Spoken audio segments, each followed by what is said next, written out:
America, India ఈ 2 దేశాల మధ్య ఈ ట్రేడ్ నెగోషియేషన్స్ తుది దశకు చేరుకున్నాయి. ఇప్పటి వరకు విధిస్తున్న 50% టారిఫ్ను 15-16%కు అమెరికా తగ్గించబోతోంది అనే ఊహాగానాల నేపథ్యంలో గత 10 రోజుల నుంచి స్టాక్ మార్కెట్లు మంచి ఊపులో ఉన్నాయి.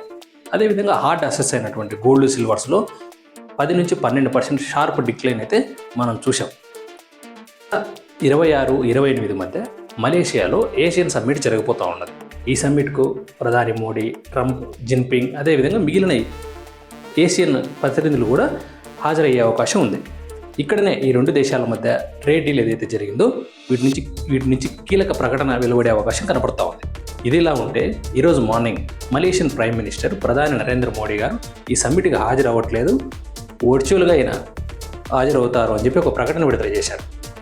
ప్రధాని నరేంద్ర మోడీ ఈ సమ్మిట్కి హాజరు కాకపోవడానికి అమెరికాతో జరిగినటువంటి ట్రేడ్ నెగోషియేషన్స్ అనుకున్న స్థాయిలో జరగకపోవడమేనా అనే అనుమానాలు కూడా వ్యక్తమవుతూ ఉన్నాయి. ఒకవేళ అమెరికాతో ఈ ట్రేడ్ డీల్కి ఇండియా యాక్సెప్ట్ చేస్తే అమెరికన్ అగ్రి ప్రొడక్ట్స్ అయినటువంటి సోయాబీన్, కార్న్ ఇండియాలో ఇంపోర్ట్స్కు భారీగా పర్మిషన్ ఇవ్వాల్సి ఉంటుంది.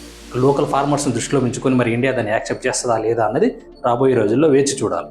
ఒకవేళ ఆ డీల్ ఓకే అయితే ఇప్పటి వరకు హార్డ్ అసెట్స్లో ఏదైతే 12-15% డ్రాప్ కనపడిందో మరో 12-15% గోల్డ్, సిల్వర్లో మనం కరెక్షన్ చూసే అవకాశం అయితే స్పష్టంగా కనపడుతూ ఉంది.